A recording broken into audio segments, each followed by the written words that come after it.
we were having the other day in the green room, was how fun it is to be able to talk to people that you just want to have fun with.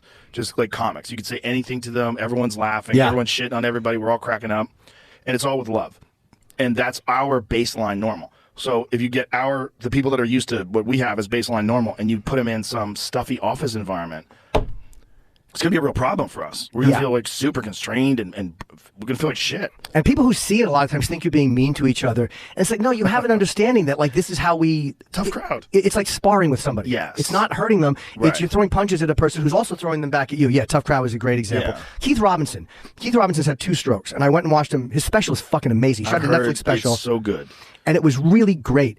But Keith doesn't expect an ounce of sympathy from people. Nobody treats him any differently. The stroke is just one more thing we make fun of, and he's the same guy he's always been. And anybody on the outside would see that and go, you guys are mean to each other. But it's like if we were all of a sudden start talking to Keith differently and trying to kid glove him, he would fucking hate it. It would be uncomfortable, and he would feel like I'm not a damaged mental, like, you know what I mean? Like I'm the same guy.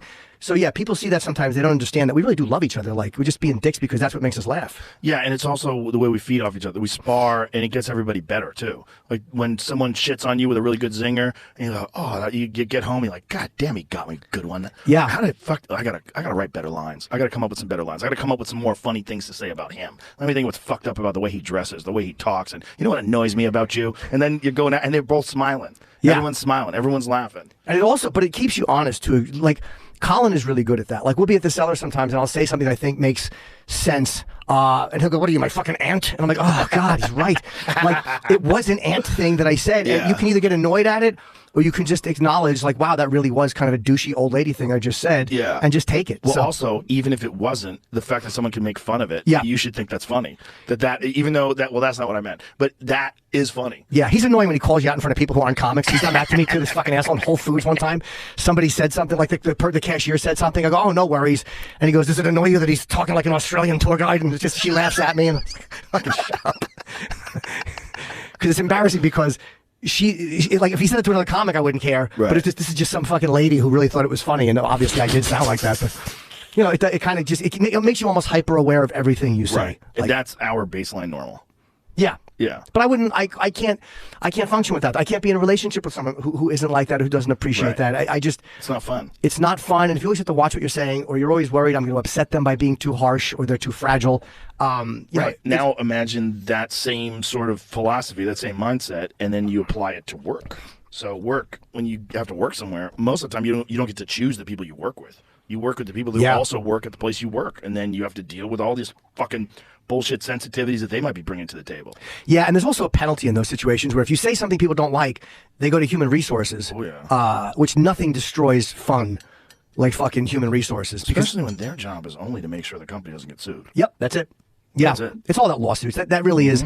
I mean, even at work, like, you know, on the air we can say what we want. They never fuck with us. But I don't talk to anybody in the office. I mean, I don't fucking hi, hello, and keep walking. I don't want any miscommunications, any misinterpretations. Right. Or any opportunity for someone to just be deceitful. Someone to pretend that you said something. Or lock you into some sort of a weird deal where it's easier. I know people that have had to do that, where it's easier to pay someone than it is to deal with the ramifications of being falsely charged. Yeah. Whatever. Yeah. Or just, he said this to me, and it's like, how do I prove that I didn't say that to you? Right. There's no...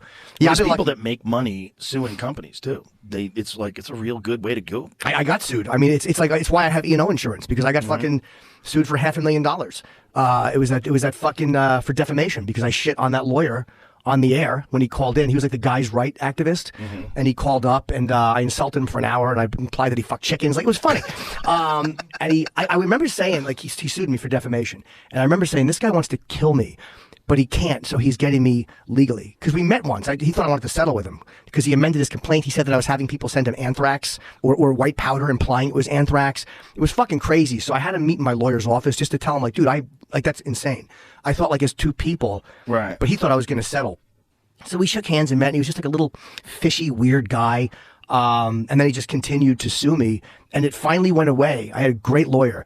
And in court 8 months later, or 9 months later, the judge didn't like him, and my attorney started reading things I said to him on the air, and all the other lawyers in the court started laughing, and all those people laughing at him got him to go, oh, Your Honor, we can settle this. So they went in the back, and that was it. No money was paid. It was just dropped. Oh, he just didn't want to be mocked. And that he didn't want to be mocked. And he wrote like this manifesto, and he mentioned me in it. Oh, wow. And that guy, over the fucking pandemic, dressed up like a FedEx worker and went to a judge's house and shot her son and killed him. That was the guy? That's the same guy, Roy Den Hollander. And that was the guy that sued That's you? the guy that sued me. Holy shit. And he went to, he was going to, I think, murder Sonia Sotomayor, I think her name is, the Supreme Court Justice, and they said he might have killed somebody else in LA, they don't know.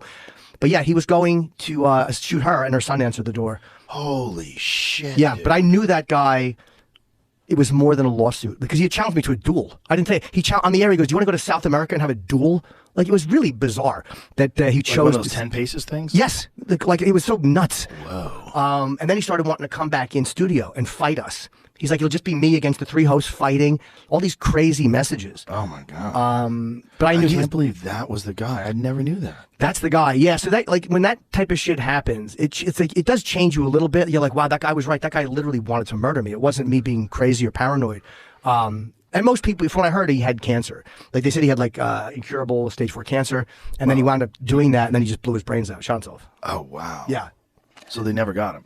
He did it to himself. He killed himself. Yeah, I think the cops were coming to get him, and he killed himself. So yeah, that could have been a lot worse. Boy. And I look back on that, and I also feel good about myself. Like, hey, you read this guy right. Like I read what type of person he was. Like, you know, you get pretty good instincts. Like if somebody's heckling you, you understand, is this guy having fun, or is this guy trying to be a piece of shit because he resents me? You learn pretty quickly to read motives. Yeah. And maybe it's just an animal gut instinct, but I'm like, this guy's a fucking problem. So yeah, I got very lucky with that we never